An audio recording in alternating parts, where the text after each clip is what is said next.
Direk. Yan. Punta muna tayo sa PeliKULAYa. Oo.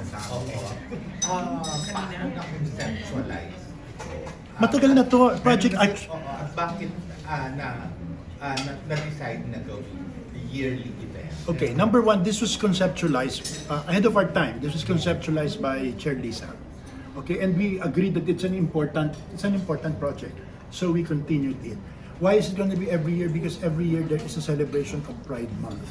And right now, I think what is important is you interpret Pride Month in a proper way. You know what's happening in the States now, right? Yung, di ba, grabe na, no? Yung pagbaba ng mga, all because of this trans athlete, di ba? But we want to put it in the proper context kasi baka misinterpret. Dito it's a matter of, yung ang binensyon ko, it's a matter of acceptance rather than just being tolerant. To understand the LGBTQ community as human beings who also go through the same emotional process as normal people. Okay, so it's using films now for that purpose. Pero ang ganda, I hope there comes a point in time that we can even show 1 or 2 original films na dedicated to the LGBTQ theme. Ang problema kasi is, are there producers who are willing to do that? I think the last one that we saw, the most recent one, is About Us But Not About Us, which is Julana's best film ever. Okay, so yun. Pero possible ba na mag-finance ang FDCP? Alam mo, may pera kami pero hindi ganun kadami ang pera namin. Kasi a film now would usually cost, depende, no? It could range from 6 to as much as 25 million. Okay, so we would rather help producers than produce on our own. I think it is best na tulungan mo yung producers rather than kayo mag-produce. We can if we wanted to, but I think Chair Pip says, no, bigay natin sa producer yan. Mas marami pang ano, because kung pinroduce namin, parang, bakit, parang, hindi ba? Kasi nag-produce na ang FDCP noong panahon ni Bricho. Okay? Pero mas gusto namin na ibigay sa producer talaga. O ano pa? Oh, okay. Pero direct kasi medyo late ako eh. Oh, okay. Pero yung nakikita mo yung storytelling ngayon about LGBTs, ano na, kamusta na? How, ano ba, malaking difference na compared from like Ay, oo. Ang ganda na ikumpara mo ang earliest Dolphy movies na Pacifica Falay Fight, Ifafalak-falak pa, di ba? Tapos nagpunta yan sa Tatay Kong Nanay. Tapos ang pinakahuli niya, Markova. Makikita mo yung sensitization ng gender, hindi ba? Sana ganun din, hindi ba? May mga blue gay movies, alam naman natin yan, hindi ba? Yung mga BL na innocent lang. Pero it has to go more than that. Because if you know people who belong to that community, iba yung mga dilemma na pinagdadaanan nila, which is very unique but could be understood by the wider audience as well. I'll give an example. One of the most revolutionary TV shows is My Husband's Lover. Okay? It created a lot of clutter, but it also created ganyan sa ibang tao, especially advertisers. Why? Because you're threatened by the humanization of the gay community. You're threatened eh. You can accept them as clowns, but the moment you show them as bleeding human beings, you get afraid. Diba? We have to learn to accept that. We have to learn to accept that. Now, there is this whole issue of the trans, okay? When you bully people by saying, accept me, diba? It's not the way to get accepted eh. It's a way for them to understand, this is my choice, you respect my choice, I respect yours, and by the way, I'm not a monster. Okay? I'm a human being.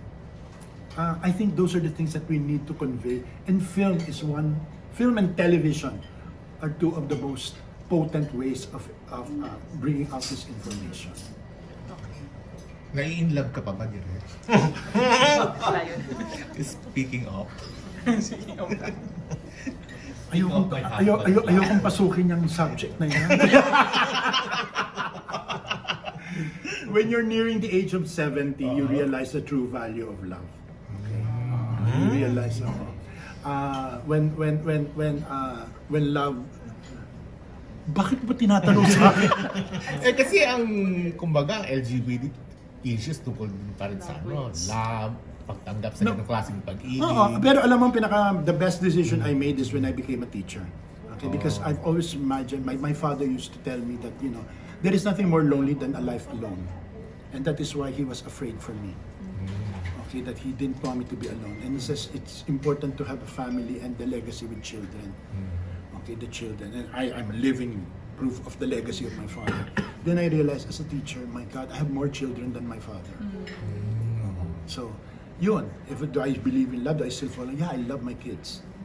I love my kids. I love my students who are better filmmakers than me. Kamusta yung Direk, yung interest ng filmmaking? Kasi may time talaga. Grabe na yun. Grabe. I teach in De La Salle, but I am the chairman of CSB.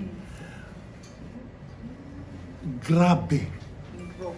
Grabe. At saka, CSB is a good school, but then you have great schools too, like FEU, Mapua, okay, University of Makati.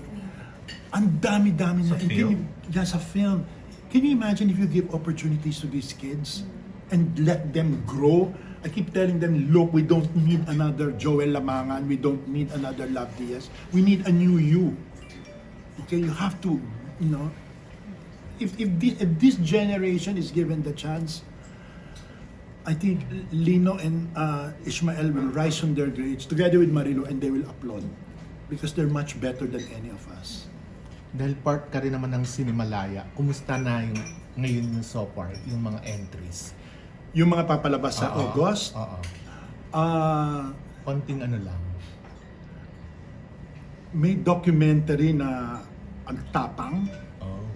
okay, ni Shea Andes. May pelikula na Ang Tapang.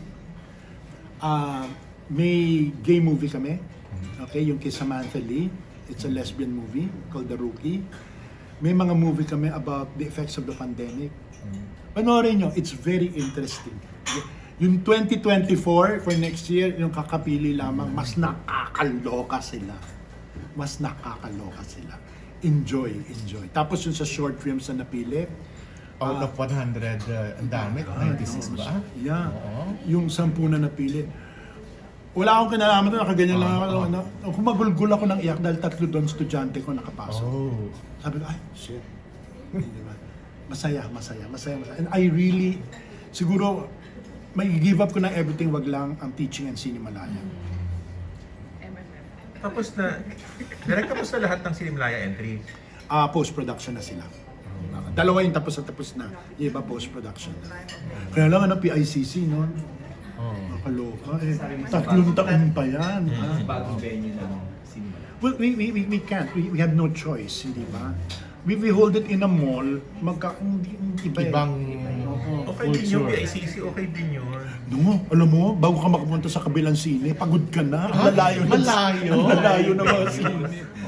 In summary, anong experience mo sa Cannes na pwede mong masabing mga realization? I was in Cannes. Nung sumama sa amin si Georgie, 7 beses na pala siya ron, kaya mukha siyang aliw na aliw sa mukha akong tanga. First time ever as in ikaw? Yeah, first time ever. Number 1, ang una kong realization is it is the mecca of world cinema. It's where everybody is there. Either the filmmakers or those posing on the red carpet to have their pictures taken. It's there when you're walking and then across the street there's Johnny Depp na gusto mong paluhod at umiyak. Di ba? So, that's the first realization. Second realization is you realize that yung mundo mo dito ng Philippine cinema is so small compared to the world. And the nicest experience I had there is to talk to all these people from various countries and to exchange ideas. And you have unique yet at the same time the same problems. Okay. And thirdly, you know what I realized, Mel? I am a big fish in a small pond. Because when you go there, you put yourself, I'm such a big shit in the Philippines. When you go there, you're a spectator to the world. Isipin mo at your age na ganito, talagang ang dami pang bagong experience. Exactly. I'm nearing 70. Okay? I just don't look it because I really wear this. Yes! I'm nearing 70 and I realize that there's so much to learn. Yung AFAN na yan, yung nag-uusap kayo ng Malaysia, ng Indonesia, ng Singapore, okay, ng Korea, nag-uusap kayo, nag-dinner kayo, nagpapalitan kayo. Sabi ko, shit, I could never get this if I stayed home. Walang language barrier. Wala, everybody spoke English naman. Pero Very exciting yung AFAN, no? It is. Para sa mga afan. Fans.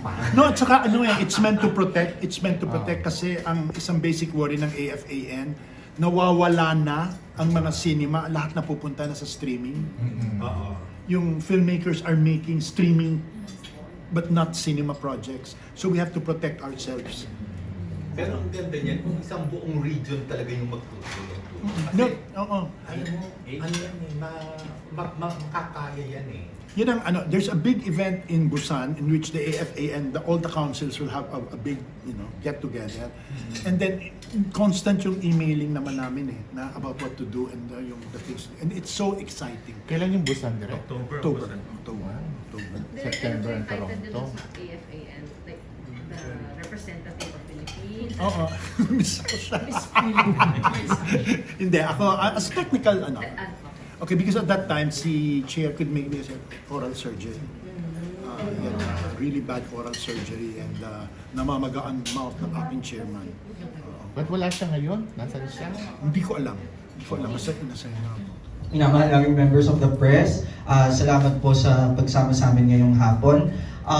The Film Development Council of the Philippines is proud to present PeliKULAYA, mga kwentong mapagpalaya, for this Pride Month. So PeliKULAYA, overview lang po. So PeliKULAYA is a series of film screenings and talks and other activities in celebration nga po of Pride Month na sineselebrate natin ngayong June.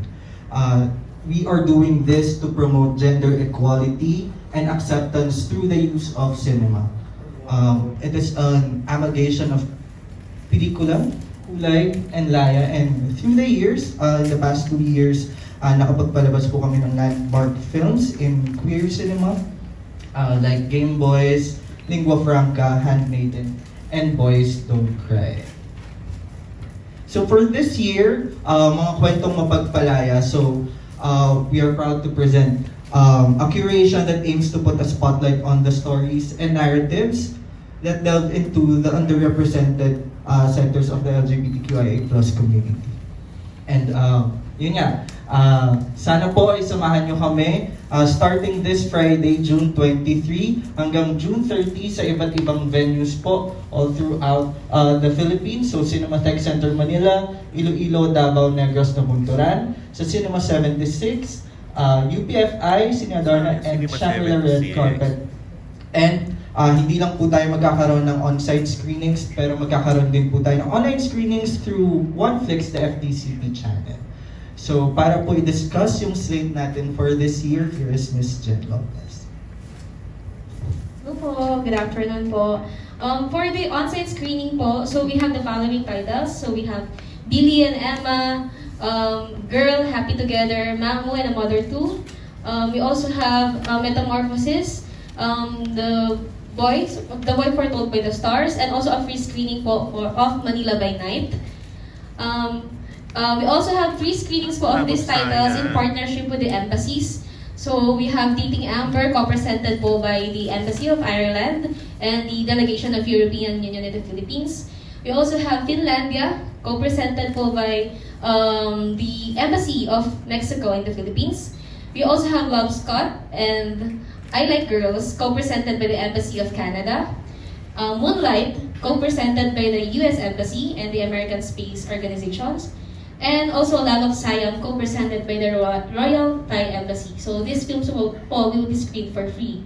In addition to the slate po for film screening on-site, we also have short film set. So we have Aningas-ngas ng mga kuliglig, Dikit, Gulis, Loving ng Ungodly Hour, nang maglublob ako sa isang mangkok ng liwanag, and Noontime Drama. So these films po will be screened from June 24 to 30 sa Cinematheque Center, Manila, Iloilo, Davao, Negros, and Nabunturan. So we also have screenings sa Cinema 76 from June 24 to 27 and UP Film Center sa June 28 to 30. We will also be having special screenings po, so Pride Month special sa Red Carpet Shangri-La Plaza Cinema 1 featuring po yung Happy Together and Love of Sayang. So that's it for the slate po ng on-site screening. For the online naman po, I'm turning over the mic to Seth for the OneFlix. Yes, starting June 30 po, mapapanood po sa www.oneflix.com.ph yung mga films po na ito. So, under subscription, na pwede pong makapag-subscribe ang mga users natin for 99 pesos per month or 499 pesos per year. So, we would be having Sila-Sila, Romeo and Juliet, Mamo and a Mother 2, and Metamorphosis. Under pay-per-view naman po, which can be accessed at a very low price, so as low as 120 pesos. So, meron po tayong Women Do Cry and Portrait of a Lady on Fire. And then, ayan, under the subscription pa rin po, mapapanood po ang How to Die Young in Manila nang maglublob ako sa isang mangkok ng liwanag. And this is not a coming out story. Again, sa June 30, starting June 30, masistream na po itong mga films. So, again, ito po yung schedule natin. So, magkakaroon po tayo ng special Pride Month screening sa Shangri-La Red Carpet Cinema 1. So, again, June 23, Happy Together, and June 30, Love of Sayang. Next. Ito po yung schedule natin sa Cinematheque Center, Manila, Iloilo, Davao, Negros, and Nabunturan. So ito yung diniscuss ni Jen kanina. And then, magkakaroon po tayo ng film talks on June 28, next week. Yan. Sa June 28, magkakaroon po tayo ng FDCP film talks on PeliKULAYa, so Cinema Diversity and Pride. So ito po yung we will discuss the representation of LGBTQIA+ characters and narratives in world cinema. And then on June 29 naman po, Pinoy Pride. So ito naman yung counterpart nung sa world cinema. So ito, Philippine cinema. So that LGBTQIA+ representations in Philippine cinema. Next. So ito po yung schedule natin sa Cinema 76 on June 24, A Girl and Happy Together. June 25, Happy Together and Girl. And June 27, Girl and Happy Together. For UPFI, June 28, Women Do Cry. And June 30, Happy Together. Yeah, we would like to thank our partners. So the U.S. Embassy in the Philippines, American Spaces Organization in the Philippines, the Mexican Embassy in the Philippines, the delegation of the European Union in the Philippines, the Irish Embassy in the Philippines, the Canadian Embassy to the Philippines, and the Royal Thai Embassy Manila. Again, with the support of Cinema 76, UPFI, Shangri-La Red Carpet, ABS-CBN, Creation Studios, and Regal Entertainment, Inc. Ayan po. Makikita nyo po sa mga press kit ninyo, meron po kayong digital na may QR code po dyan na postcard. Na makikita nyo po yung digital press kit po natin, and then meron din po kayong 1-year subscription sa OneFlix. So may postcard din po dyan sa likod yung code. Ayan, again, samahan niyo po kami. Happy Pride everyone, and starting June 30 June 23 until June 30, celebrate po natin ang Pride through cinema, through PeliKULAYa, mga kwentong mapagpalaya. Thank you po. Thanks so much. Give a hand to Sed and Jen. Now to end for the PeliKULAYa presentation, please direct all your attention to the screen for the projects in the months to come for FDCP. Ladies and gentlemen, the FDCP's technical consultant, the great and effervescent Direk Joey Reyes. Diyos ko dahil. Kabuksan natin. Thank you. Alright. Yung one slide muna para may guide ako ng mga dadakdakin ko. Ay, wala. Okay, stretch down. Okay, here are the FDCP coming projects. Okay, before I proceed with this, I'd like to give first a short review of the things that we have been doing since the previous time that we had our press conference. Marami na kami nasagawa. Ang naisagawa namin ay still faithful to to the thrust of FDCP sa administrasyon na ito. Yan ay ang edukasyon, professionalization, and globalization. Okay, unang-una, yung sa edukasyon, as later on, Rica will explain, ang dami-dami naming training programs, mainly because the FDCP now is dedicating our efforts for the next generation of Filipino filmmakers. I think the continuity of this tradition of Philippine cinema can only be enhanced if we give proper premium and opportunities for the young filmmakers, not only in Metro Manila, but in all over the archipelago. Secondly, we also want to bring professionalization, because we have a lot of training programs too for practicing professionals and those who really want to go into the industry. And thirdly, globalization, which I will explain in a bit. So first, there is Cine 50. Alam naman natin na isa sa pinakamalaking problema natin ngayon is paano natin mapapabalik ang mga manonood sa sinihan. Okay? Itong problemang ito ay hindi lamang limitado dito sa Pilipinas, kundi worldwide.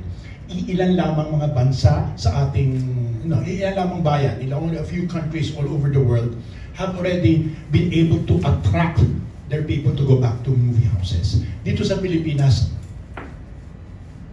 malala. Okay, malala. Maski ang mga Hollywood movies hindi na pinapanood na gano'n unless talagang major franchise movies ang mga pinapanood, dinudumog. Kung ganyan ang kaso, lalo na naman ang Filipino movies. Mula nung nagbukas ang mga sinihan, siguro mabibilang natin sa isang kamay kung ilan ang mga Filipino movies na kumita. Okay? Sa katotohanan, ang mga blockbusters, 2 lang since nagbukas ang mga sinihan. At ang sa kakalungkot ay dahil sa dahilan ito, ang mga sinihan mismo ang nagsasara. Ang mga sinihan ay nire-repurpose for other reasons. And we don't want that to happen.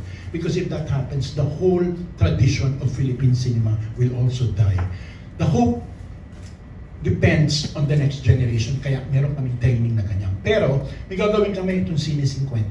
Ano yung Cine 50? Yung mga ilang pelikula na pag-aari na ng FDCP o nakuha namin ng mga rights, ipapalabas namin sa mga sinihan sa madugong halagang 50 pesos. Okay?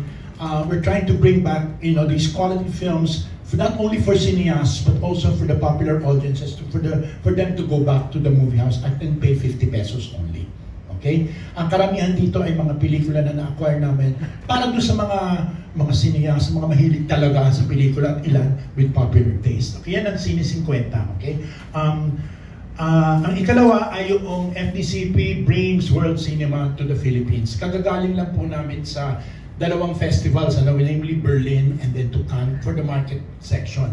Pero isinama namin, okay, ang aming mga acquisitions people para tignan yung mga pelikula sa Cannes, lalo-lalo na sa Cannes. Alam namin nandun din ang ilang Filipino na nakabili ng pelikula, sina Silvia Sanchez nakabili rin ng mga pelikula. Na ang binili nila ay hindi mga puchi-puchi na mga pelikula, kundi magagandang pelikula rin. Ang FDCP naman, we are in the process of finalizing the acquisition of the winner of the Palme d'Or, which is Anatomy of the Fall. Okay? And 2 other films, How to Have Sex, and we don't know yet what is the other one, right? Okay, so 3 pelikula in-acquire namin at ito ay ipapalabas namin sa publiko.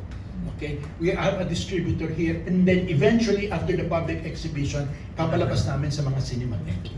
So, okay, in other words, dinadala namin yung mga world-class movies para ma-expose ang ating audiences kung ano ang mga developments sa world cinema dito sa atin. These are not the usual movies which are brought in by our distributors.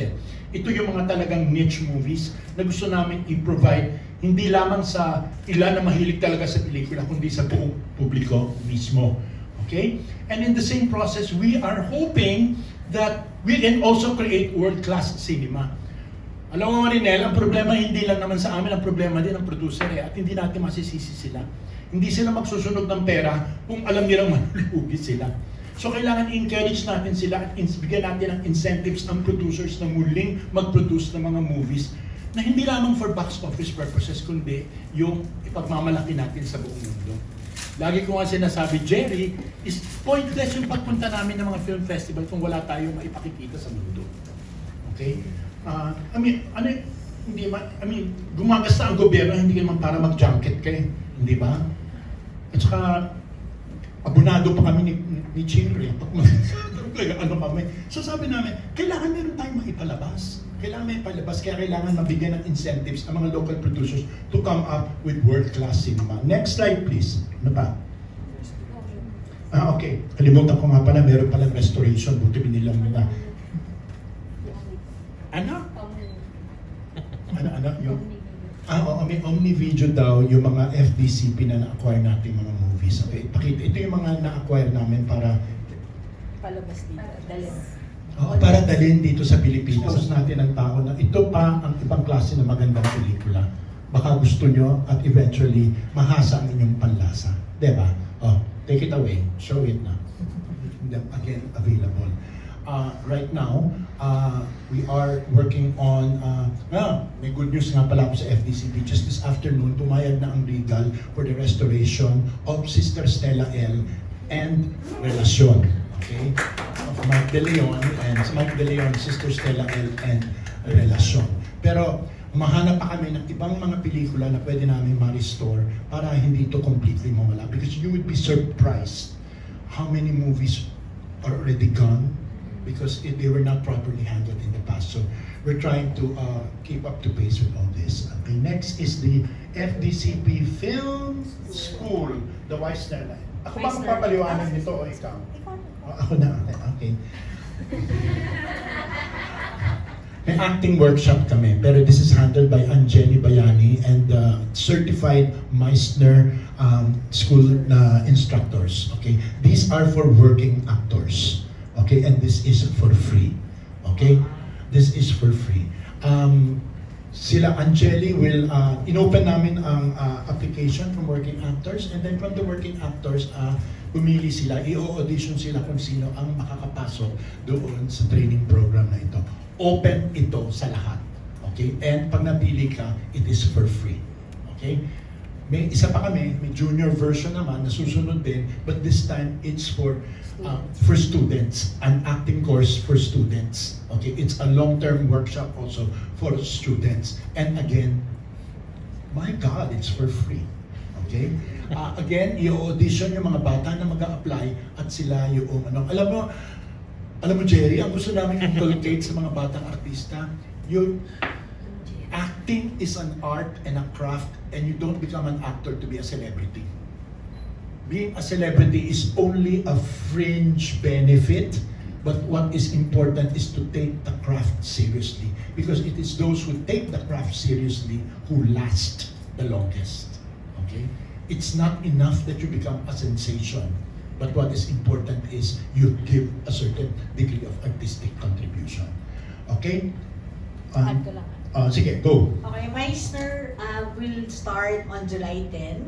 So sila, Miss Angeli, kumuha sila ng mga participants and then kakatapos na ng mga interviews. So, ilalabas pa lang yung final list, pero yung mga nag-apply galing sa original Miss Saigon, sa UK, or yung iba, mga artista na gumagawa ng series sa Pilipinas. So, iba-ibang klaseng actors yung kasali. Okay. Tapos, ano itong video production sa iyo yan? Okay, go. Okay, so, nagtatayap din kami with different government agencies kasi kailangan nila ng help in video production. So, with DOST, Department of Science and Technology, so may schedule for them. And then, cinematography workshop, in coordination with the Moyle Fund Film Institute, starting in September. And then we also wanted to reach out to schools outside Metro Manila. So yung sa Subic and Olongapo, Pampanga students, magkakaroon kami ng workshop in October. And then the basic acting workshop, this one naman headed by Rolly Inocencio. Rolly Inocencio. Saka hopefully, lalo-lalo na itong workshop na gagawin ni Rolly Inocencio for young people, hopefully mailipot namin ito sa buong bansa. Nagagawin din ito sa mga Cinematheque centers para hindi lamang yung mga estudyante at mga batang gusto mag-artista o gustong mahasa ang kanilang acting talents, hindi lamang yung mga taga-Maynila, kundi all the way down to Mindanao. Okay? Isa pa yun na thrust ng FDCP yun is to decentralize our training to the entire country and not only center it in Metro Manila. Alright? Meron pa ba? Next slide. Okay. This is the Academic Film Society. Kwento mo nga yan. Okay, Rica. so ang trust kasi ni Chair Pim talaga is education. So all year round, meron kaming, well, for this program, bago pa lang, no, Academic Film Society, all the film schools, film clubs, ginagather yan to form a group to help them, no? We will bring in workshops, ganyan. We had over 30 schools na yung sumali sa amin. And one positive prize nila is tutulong ang FDCP in giving assistance, financial, no, between 30 to 50,000 sa mga thesis films nila. Okay, so for cycle 1, we have, ito yung mga following thesis films, no, from UP Diliman, De La Salle College of St. Benil, next slide please. I-Academy, University of Philippines Mindanao, and DLSU. So, all over. So, right now, tumatanggap pa rin kami ng mga memberships nationwide. So, dumadami na sila. We will have our cycle 2 na deadline. We will give another round of grants, no? Yun din. Maximum is 50,000 pesos for the thesis films. So makikita no, na talagang emphasis ng FDCP ngayon is to help the kids and to help prepare the next generation of Filipino filmmakers. Yung 30 to 50,000 na yun really means a lot, okay? If you're a student doing your capstone or your thesis film. So hopefully this would, this would facilitate and this would help improve the quality of their capstone projects upon presentation for their baccalaureate degrees.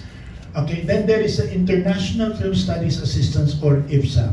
Ikaw nga yan, Rica, ulit. Okay, so since early this year, we granted 28 financial assistance and visa assistance to filmmakers, producers, etc. No, na nag-attend ng mga film labs abroad, okay, and workshops. Okay, so yung mga succeeding labs and workshops na pupuntahan nila would be in Switzerland, US, Greece, and Korea. Yun. So mga screenwriters, filmmakers, producers. Last can we brought in Benedict Mike and Lino Cayetano sa CATS Producers Network. So nagkaroon sila ng producers training doon, and then they attended yung different screenings and conferences. Basically also for networking purposes. Okay? Alright, next slide. FDCP in Cinematheque and FDCP in International Project. Okay. FDCP muna in Cinematheque. Na since last year, napagkaisahan na yung FDCP will help in the production of the 10 finalists ng Cinematheque for the following year.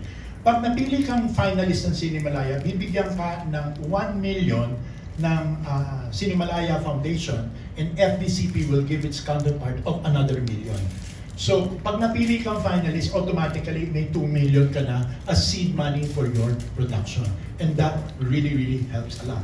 Ito maganda, Lar. Pag short filmmaker ka, nag-submit ka ng tapos ng project at napili ka, my gulay, you get 100,000. Okay? So in other words, yung ginasta mo doon sa paggawa ng pelikula mo, parang nabawi mo na rin. And these are for the short filmmakers. They're usually 10, okay, of each, no? 10 of each. Yung bibigyan ng 100,000 na 10 short filmmakers at saka 1 million yung 10 finalists. But I think, okay, what is important this year, the Film Industry Conference, this is really important na, which is usually mounted by the FDCP, will be held with the Cinematheque. This is a 2 to 3 day conference in which we will discuss local industry problems. Okay, and it's an open venue for both students and professionals through a series of panel discussions, which will be hybrid, may hybrid ang modality at the PICC, kasi doon gagawin ang Cinematheque sa PICC. So may counterpart din kasi yan, ano? Okay, before we go into international engagements, yung FDCP in Q Cinema naman. Kung sa IFIC naman yon, okay? In other words, kung sa Cinematheque yung Film Industry Conference, the International Film Industry Conference will be held with Q Cinema. Because Q Cinema is an international film festival. Okay, so dito naman, we're bringing in people from all over the regions. I'll explain later on. Okay, kung doon i-discuss naman ang mga international problems ng cinema and how the Philippines will play an important role in the creation of the cinema block of the region. Alright? Then there is the international participation and engagements. Okay, I'll start with the Toronto International Film Festival. Naalala mo, Alan, that once upon a time, napaka-active ng Philippines sa Toronto International Film Fest. Yung mga kapanahunan nila Carlitos, nila Joel Lamangan ng Chito, biglang nawala eh. Biglang nawala. Gusto naman i-open uli ang doors, okay, ng Filipino filmmakers sa TIFF, sa Toronto International Film Fest. So, may tatlo kami na pupunta this coming September, okay, sa Toronto, just to open again the opportunity of Filipino filmmakers to show in Toronto. Toronto is important because it's the gateway to North American distribution. Okay, so, pabalikan namin yan. Ito na maganda rin, no? Ito siguro ang pinakamasaya na naganap, okay, since then, no? It all started in Berlin nung kinausap kami ng head ng Korean Film Council, ng COFIC. At sinabi na may plano sila to come up with an alliance of Asian film councils to create the Asian Film Bloc. And now, what is the reason behind this? Apparently, Asia is the biggest consumer of content. Okay, Asia is the biggest consumer of content. Why can't we be also the biggest creator of content? Okay? And the reason why is that we always look at the West as our standard and model. So, nagkasama-sama ang mga nations and sabi, okay, when we meet in Cannes, let's formalize this. Okay? Ang ganda nito, may mga in-invite kaming nations naman. Okay? May invite natin kapag isipan namin. Para noong na-seal yung Asian Film Alliance Network or AFAN, doon ngayon nag-express na rin ng interest yung ibang nations na medyo hesitant before. The Philippines is one of the founding members of the AFAN. As a matter of fact, sa Cinematheque, AFAN will have its first activity of showing the best short films of the member nations in a single program. Okay? Who are the members of AFAN? Dan, pakisabi mo lang kung ano may visa. Okay, the Philippines, Korea, Singapore, Taiwan, Indonesia, Malaysia, and Mongolia. Okay? May plano na rin pumasok ang Japan at pumasok ang Vietnam. And from our latest correspondence, gusto na rin pumasok ng India. Okay? So, when you have this block, it's really important that certain policies, okay, will be made in order to protect the film industries of this region. Ang isa pa rin maganda na na-realize namin is, we don't watch their films because we don't know them. Di ba? We don't have access to their films. So with the AFAN, we can be able to watch more, kasi, well, Korean movies, Hallyu is in our blood, right? But will it be interesting to find out the kind of films being done in Mongolia, okay, or in Indonesia, or in Malaysia? Because if we get to know each other better, then we can appreciate each other's cinema. Then we can come up with various co-productions, which are really and truly Asian. Okay? Pag sinabi mo kasing Asian, parang hindi ba generic tayo, parang generic. But you know, we are the same in as much as we are unique, and we want to emphasize that in the cinema of the AFAN members.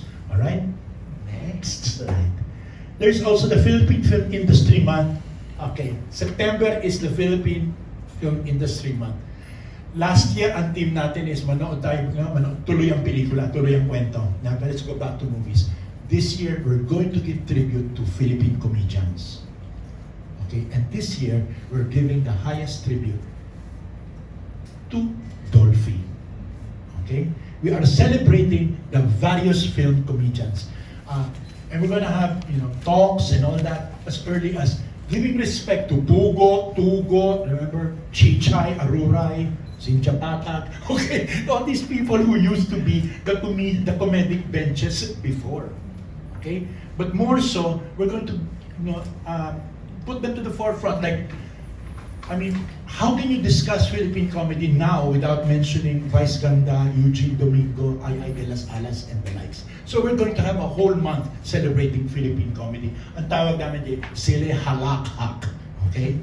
Okay, it's a tribute to Philippine comedy. There's a Sinatawa. Ano yung Sinatawa? Kasi naging successful to nung last February. Nag-free screening kami sa Luneta. Okay? Ng love team. Okay? Nila Marvin, di ba? At na-appreciate ng mga tao sa Luneta. Ngayon, we're going to have a screening of 2 movies in Luneta for free. Open to the people, open to the public for free. Pina-finalize namin yung mga film. Meron kaming inaambisyon na 2 film, a Eugene Domingo and an Ay de las Alas films, okay, to be shown there for free. Then we have the screening tribute to the King of Philippine Comedy, okay, which is, well, yeah, on the final night, on the closing night, we are giving a tribute to Dolphy, who should have been a national artist noon pa, okay? And then, Sinang Kabataan Short Film Lab and Festival. Kwentuhan mga sila tungkol dyan. Okay, so nationwide, Luzon, Visayas, Mindanao, binibigyan namin ng grants, 100,000 pesos, no? Yung mga filmmakers to do their short film, and then, tinatrain din sila, no? Meron silang lab before shooting. So, this is the 6th year na. So, mga young filmmakers, no? Okay, yung mga to be announced, marami pa kaming plano for this year. Another one that we are planning is a writing workshop naman. A conceptualization and writing workshop, both for professionals as well as for upstarts. Okay? Next slide, tapos na ba? Okay, tapos na. Okay? There you go. Tito Palakpakan Joe. naman natin si Direk Joey and si Miss Rica. We can move on to the question and answer portion. So, anyone? Kung meron kayong katanungan, okay, magtanong po. Clarification lang, nabigay na yung 1 million grant sa Cinemalaya for this year, yung entries ngayon, or for next year pa yun? Yung for this year, nabigay na. For next year, magpipirmahan na lang sila ng MOA, tapos bibigay na sa kanila yon. I see. Pati yung sa short films na one. Yung short films, yung last year, nabigay na yon, yung tagwa 100,000 nila. This year, pagka-announce muna kasi di pa Na-announce na yun. Hindi, yung for yung for next year. Okay, sige. Direk, yung Manila Film Festival this year, they tapped yung mga students to direct films. In fact, 5 movies na nasa Film Fest, estudyante yung nag-direct, is FDCP helping them? No, this was, well, they did not broach us for that. Yeah, it's a project purely of the city of Manila. Pero, will FDCP be willing to be the helping hand if ever they are asked? Bakit hindi? I mean, if it involves kids and it involves cinema, why not? I guess we also want to know, bakit po ba mahalaga na maipalabas po natin ito at malaman ng mga tao na meron tayong PeliKULAYa. You want me to Why is answer there a need po na... Well, hindi naman sa nakikisakay tayo sa world trend, no? And that we are obsessed with the proper use of pronouns, di ba? It goes beyond that. I think I'll give 3 reasons. One is that I don't think the LGBTQ community is no longer what you would call marginalized, because they're very much visible, but they have to be recognized.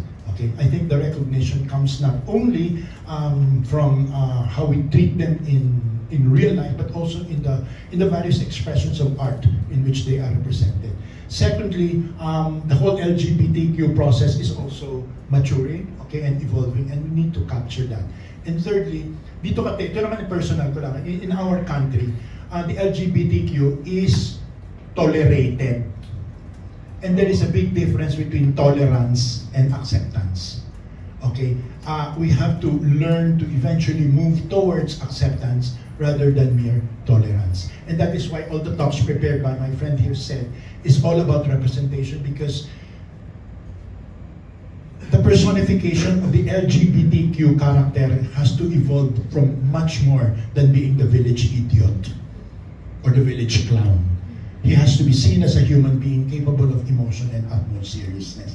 Maganda kasi Iha is if it's a Roderick Paulate character na humahagal pa ka ng tawa kapag lumalabas siya, tanggap natin siya. But oras na naging seryoso yung character na may damdamin at nasasaktan, naiilang ang tao.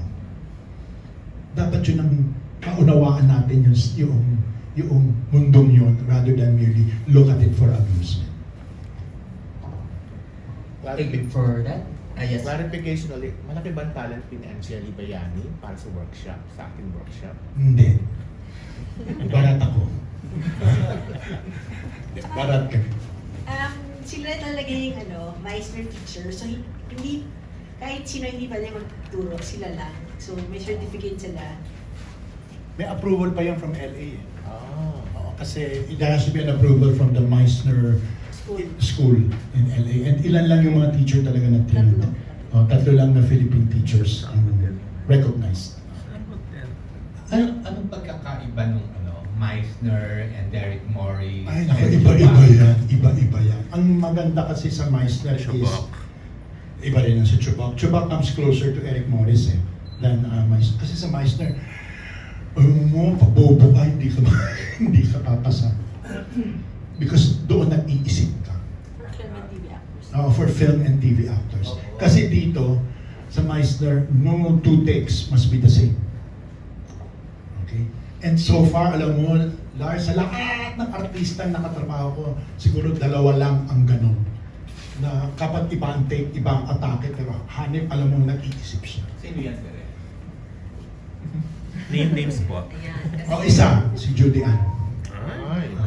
Yung pag 2 take mo, may pagkakaiba kasi alam niya, iniisip niya at fresh lagi. Hindi yun naka-autopilot. Pag nag-teleserye ka kasi, you have a tendency to go into autopilot acting Siyempre naman, kung 5:30 na ng umaga, paiiyakin ka, hindi ba naka-autopilot ka na? At isang boding Vicks, hindi ba? So, hindi ba? But iba yung alam mo, you need a thinking actor. Hanep, and I've read a lot about Meissner. I've seen the YouTubes of Meissner. And eventually, hindi ba, Rica, kung matuloy ang plans, magkakaroon ng workshop, the director and actor in the Meissner method. How do you direct and how to actor yung relasyon ng director. Hindi ba yung iba yung director nung gagawin ko, kailangan yung director, kailangan alam din paano ma-motivate yung artista niya. So eventually, pupunta kami doon. Ayaw mong sabihin yung isa pang artista, Direk? Talaga? Tinatanong ko lang kung hindi ko naman sinasabi kung sino. Janice Direk. And I think ang proof niyan is yung longevity ng kanilang development as actresses, from child actresses. Yeah. It matters a lot It matters a lot. Hindi mo naman na-achieve ang refinery and sophistication of acting through the number of workshops you attend Diba? Direk doon sa Sine 50, ano-anong movies? Ilang movies yon? Sino ba may alam yung kaalam na? Sino ba may Homer, would you know? Would you know? Ba't kayo nagtuturoan? Sino? Meron na ba tayong lana for Sine 50?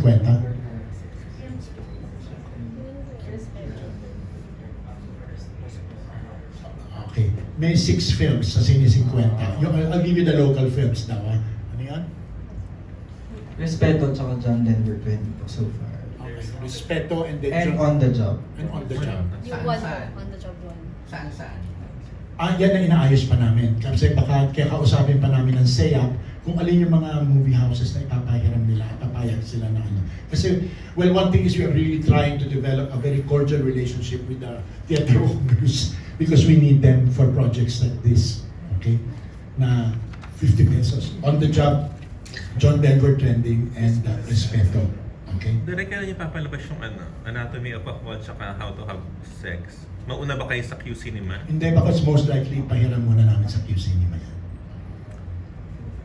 Pina-finalize pa. Ano ko lang, follow up lang, tungkol sa distribution of the cinema. Paano po yung ginagawa? At saka paano nagkakaroon ng returns sa FDCP?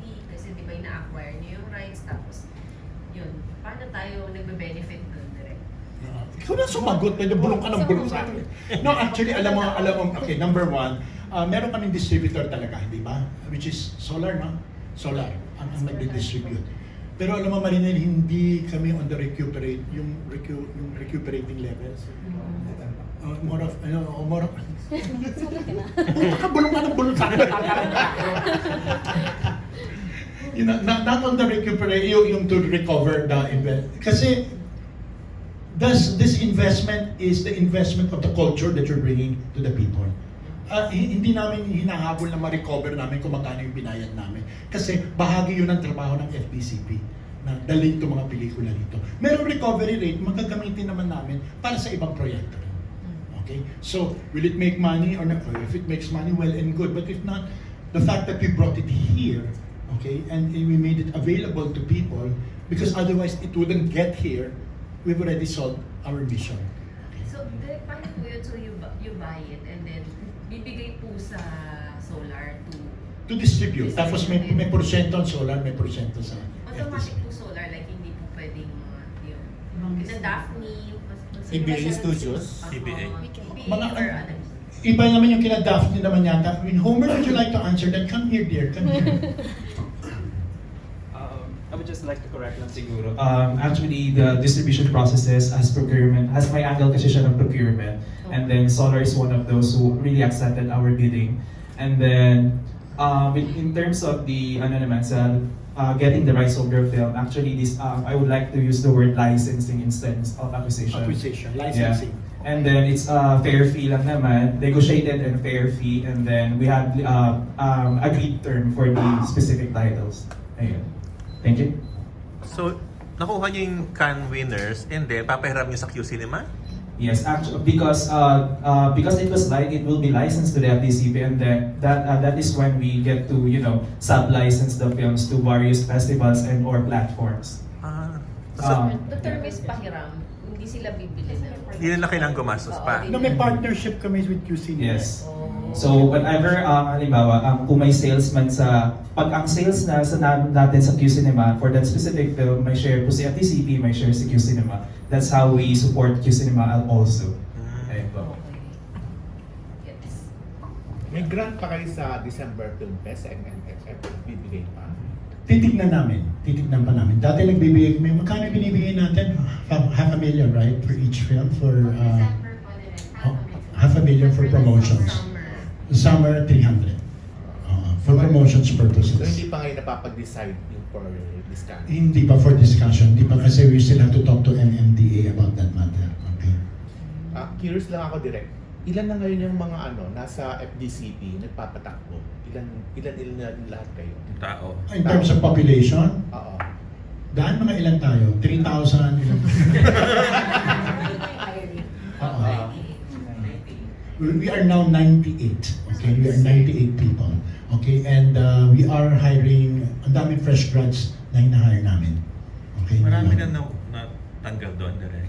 Well, a lot went to greener pastures. Okay, you know how it is when you work for government, darling. You don't get rich working for government unless you do magic. Pero dati mas marami, di ba? 147. Nabawasan, no? Binawasan. 147. Direk, hindi kaya dapat dagdagan ng budget ng FDCP? Kasi ang dami yung gastos, like you give 1 million para dun sa mga finalists ng Cinematheque, tapos may mga workshop and a lot of scholarship. Parang sabi ko, kulang yung Malaki budget nila. Sapat naman yung budget namin. Okay, sapat naman ang budget namin. At saka, kaya naman in-establish itong opisinang ito para gawin ito. Para tumulong. Kaya nga, di ba, Development Council, Lore. So, as long as yung ginagasta namin pera ay para makatulong sa mga gumagawa ng pelikula in whatever phase or stage, at lalo-lalo na sa mga kabataan, it is being faithful na ako. Nagulat ako, pumasok si Mil na bago. Ang ibang kulay ng mundo po. Okay. Upo naman. Sorry, Direk. Nawala ka. Nawala ako sa print ng suot. Okay. No, as long as it's okay. Kulang ba yung pera? We wish it were a little bit more. Kasi nag-aabono kayo, di ba? Hindi, pag nagbiyahe naman kami, kasi sariling may binigay sa iyo amount ng allowance eh. Kung gumasta ka beyond that, abonado ka. Okay, abonado ka. And may standard naman kasi ang mga gobyerno, okay, tungkol sa how much you're going to get. Kaya yung inaakala nila na, sarap-sarap magbiyahe. Hindi abonado ka pa. Pero Direk, speaking of budget, akala namin talaga all the while, yung FDCP ko, konti kape-paranggot lang ang budget. Pero because of an expose, a special report ng ng isang website, showbiz website, nalaman namin, ang laki-laki pala talaga ng budget. Alam mo, Gaano kalaki yung budget nyo? I, Since nag-start si Lord. in terms of numbers, I really do not know because I don't know the numbers. Okay, I'm in a position which does not have access to numbers at all. Pero, Alan Jones, kung ikaw compare mo ang budget ng FDCP sa ibang government agency, putot kami. We're a drop in the bucket compared to the budget of other agencies. We are a minor agency. Okay, hindi malaki, hindi matagal ang mga diskusyon sa Senate. Yung budget namin pang grocery ng ibang agency. Ng ibang ano. Hindi mo alam, Direk, sino nakakaalam ng budget? Hindi ko alam yan. Tsaka, alam ko eh. Munti kong bumagsak ng math ng college, bibigyan mo ako na. Wala akong alam sa numbers. I just know how much we can spend for a given project, but not anything beyond that. And I know when instance kung may balance, o may pera pa ba tayo para sa ganitong workshop.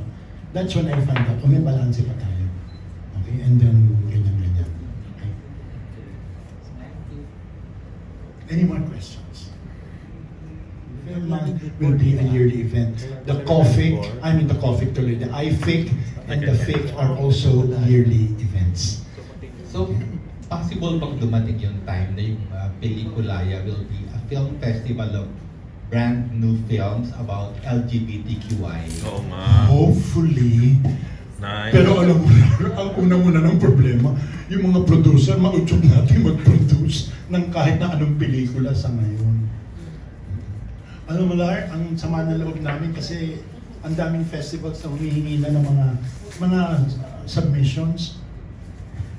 Well, di ba sa Oscars nga raw, ang Best Picture dapat merong mga ganyan na character? No, for the states yon, for the US na kailangan merong mga representation and all that. Eh, sa foreign film, ngayon nga, ikaw Alan Jones, alam mo to, papanood kami, mag-isip ka ko give me 5 possible na papadala mo sa Oscars. Na pinalabas natin this year? Okay, tama. Kaya yun. Sana tulungan niyo kami na udyukin uli ang mga producer na gumawa uli ng mga pelikula. So wala sa balak ng FDCP na mag-produce ng film fest? Alam mo, tama na. Ang dami-dami ng film fest. We need films. Diba? Not another film fest. Okay? Kaya nga yung PPP, piniput muna aside eh. Tutulungan na muna namin yung Cinematheque at Cinema at Cine Kabataan at saka kung ano pa kaysa mag-create pa ng isa. Yung perang dapat nagasadan, tulungan na lang natin yung mga existing festivals. And it's not for anyway. PPP had its value, but it's just that at this point in time, we need to recognize where we will allocate the limited, napakinggan mga Alan Jones, the limited funds that we have. Hindi ba kayo lalapit sa ibang department, government para tumulong? Oo naman. Humihingi kami ng tulong sa Department of Trade and Industry at saka, which is our mother agency, and then the Department of Tourism. We're also trying to work on a project, we can't talk about it yet kasi it's in the baby stage pa, to encourage film tourism. Okay, katulad ng model na ginagawa sa Korea, di ba? Bongga sila.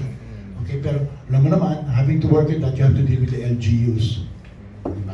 You should ask from help from Department of Education, laki-laki ng budget, laki-laki ng... Yes, we are. Yes, we are asking for the Department of Education. And Department of Education is very willing to help, lalo na sa mga workshops. Direct last question. Pa-update po dun sa yung mga na-pick up nyo dun sa recent international film markets that you attended. Yung sabi niyo pagod kayo. Well, it's nakakapagod in the sense of 3 things. You realize the amount of competition you have. Okay.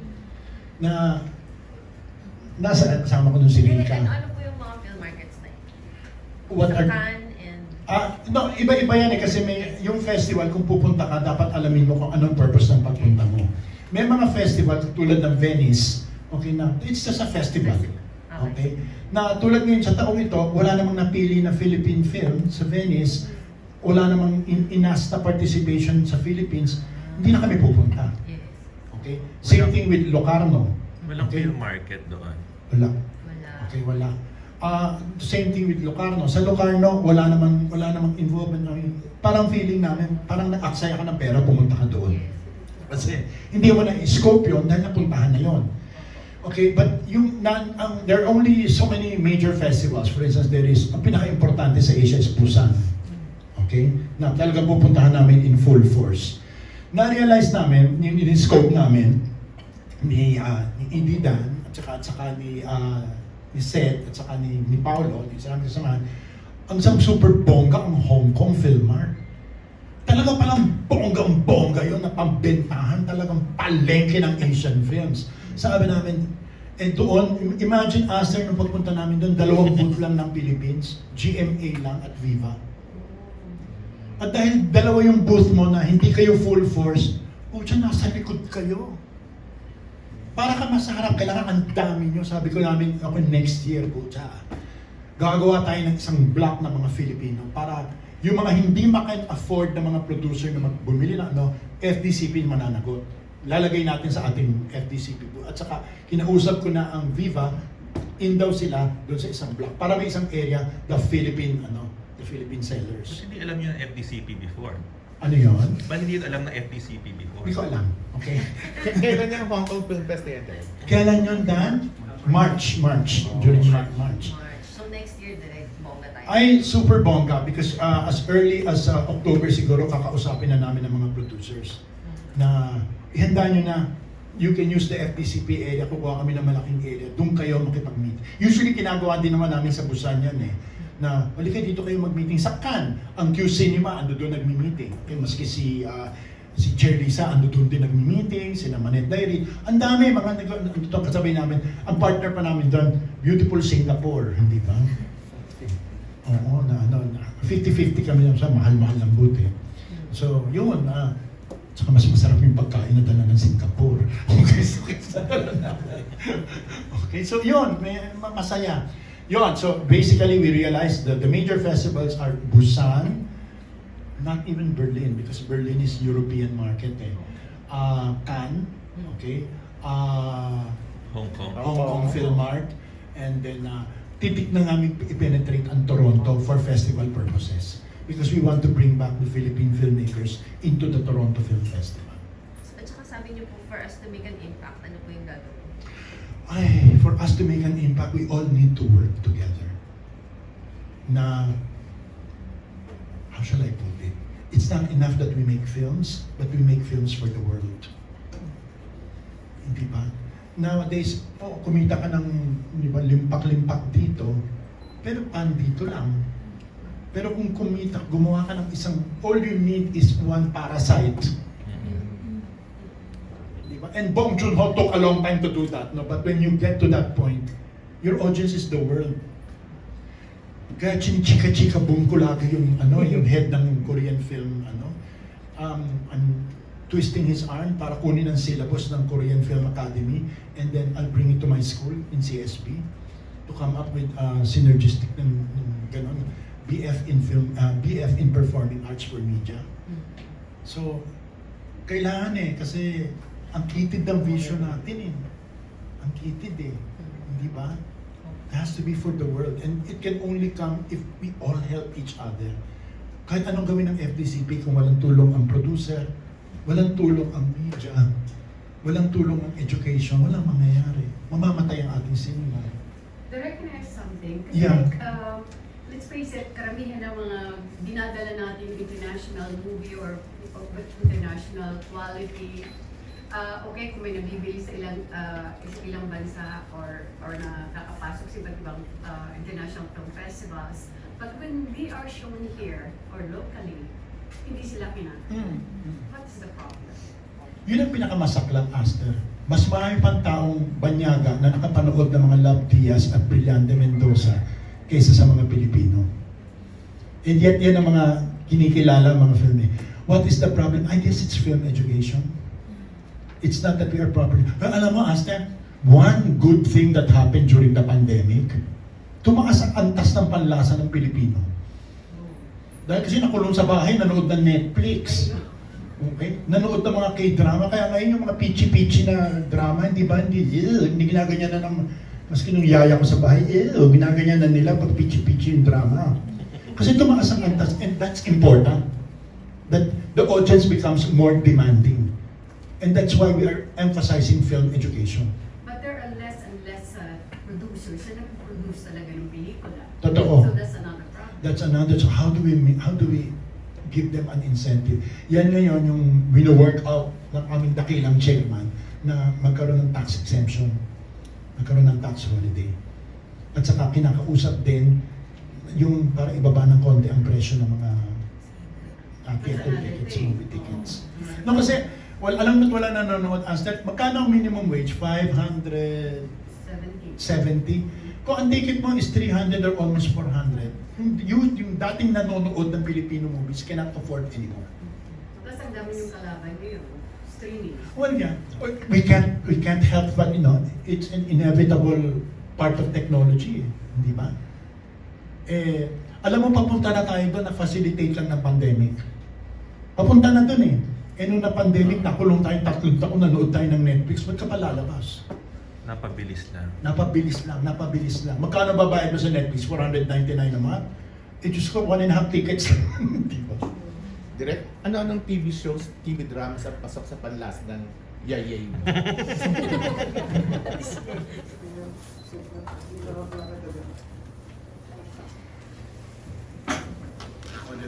Thank you so much. Once again, thank you all for your time. Thank you. Maraming salamat. Thank you.